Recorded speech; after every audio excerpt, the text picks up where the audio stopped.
ദേശാഭിമാനി മുഖപ്രസംഗം 2024 March 9. Electoral ബോണ്ടിൽ വീണ്ടും കള്ളക്കളി.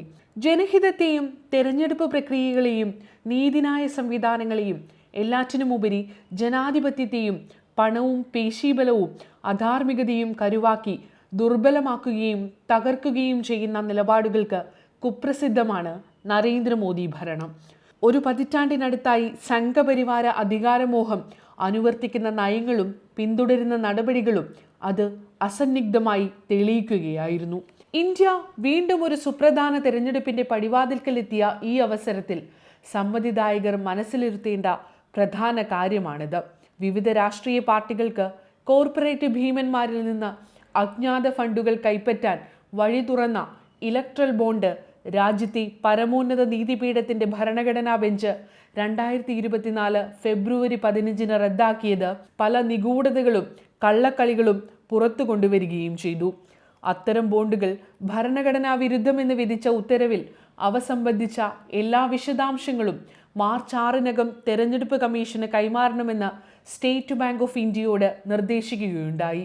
പക്ഷേ സമയപരിധി അവസാനിക്കുന്നതിന് തൊട്ടു മുമ്പ് ജൂൺ 30 വരെ സാവകാശം തേടി SBI കോടതിയിലെത്തി. വോട്ടെടുപ്പ് സമാപിച്ച് തെരഞ്ഞെടുപ്പ് നടപടിക്രമങ്ങൾ പൂർത്തിയാകും വരെ ബോണ്ടിന്റെ ഉള്ളടക്കവും വിശദാംശങ്ങളും പൊതുജനങ്ങളിൽ നിന്ന് മറച്ചുപിടിക്കാനുള്ള സൂത്രപ്പണിയുടെ ഭാഗമായാണ് ആ നീക്കത്തെ വിലയിരുത്തേണ്ടത്. ഇവിടെയാണ് ബോണ്ടുകളുടെ എല്ലാ വിശദാംശങ്ങളും തെരഞ്ഞെടുപ്പ് കമ്മീഷന് കൈമാറണമെന്ന സുപ്രീം കോടതി നിർദ്ദേശം SBI ഉടൻ നടപ്പിലാക്കണമെന്ന CPIM പൊളിറ്റ് ബ്യൂറോയുടെ നിലപാട് അതീവ പ്രസക്തമാകുന്നത്. പ്രവർത്തനങ്ങളും ഇടപാടുകളും പൂർണ്ണമായും ഡിജിറ്റൽ വൽക്കരിച്ച SBIക്ക് ബോണ്ട് മുൻനിർത്തിയുള്ള വിവരങ്ങൾ ഏതാനും ദിവസങ്ങൾക്കകം ശേഖരിച്ച് ലഭ്യമാക്കാൻ സാധ്യമല്ലെന്ന വാദവും ഒഴികഴിവും ഒട്ടുമേ വിശ്വസനീയമല്ല. കേന്ദ്ര ഗവൺമെന്റിന്റെ അതിശക്തമായ സമ്മർദ്ദമാണ് സാമാന്യ ബുദ്ധിക്ക് പോലും ബോധ്യമാകാത്ത നിലപാടെടുക്കാൻ SBIയെ പ്രേരിപ്പിച്ചത്.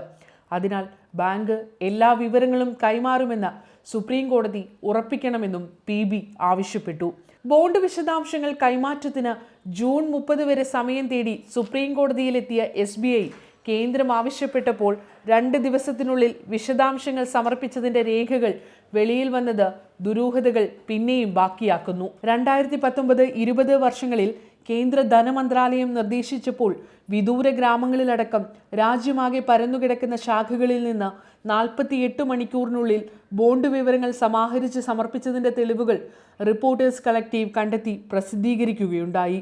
ബോണ്ടുകൾ കാശാക്കിയതിൻ്റെ പരിധി അവസാനിച്ചതിന് തൊട്ടു പിന്നാലെയാണ് ധനമന്ത്രാലയം ബാങ്കിനോട് വിശദാംശങ്ങൾ ആവശ്യപ്പെട്ടത്. ഭരണഘടനാ ബെഞ്ചിന്റെ വിധി നടപ്പാക്കാത്ത SBIക്കെതിരെ അസോസിയേഷൻ ഫോർ ഡെമോക്രാറ്റിക് റിഫോംസും കോമൺ കോസും കോടതിയലക്ഷ്യ ഹർജിയുമായി സുപ്രീം കോടതിയെ സമീപിച്ചു.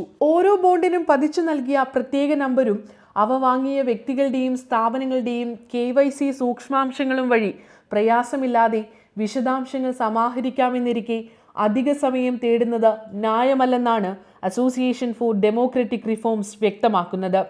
2019 ഏപ്രിൽ 12 ശേഷം വിറ്റതും പാർട്ടികൾ പണമാക്കി മാറ്റിയതുമായ ബോണ്ടുകളുടെ വിവരങ്ങളാണ് ഇനിയും പുറത്തുവിടാനുള്ളത്. ഈ പശ്ചാത്തലത്തിലാണ് ബോണ്ടുകളുടെ വിശദാംശങ്ങൾ തെരഞ്ഞെടുപ്പ് കമ്മീഷന് കൈമാറണമെന്ന നിർദ്ദേശം SBI വേഗം നടപ്പിലാക്കണമെന്ന ആവശ്യമുയർത്തി പ്രതിഷേധിക്കാൻ എല്ലാ ഘടകങ്ങളോടും ജനാധിപത്യ പ്രസ്ഥാനങ്ങളോടും CPIM പൊളിറ്റ് ബ്യൂറോ ആഹ്വാനം ചെയ്തത്.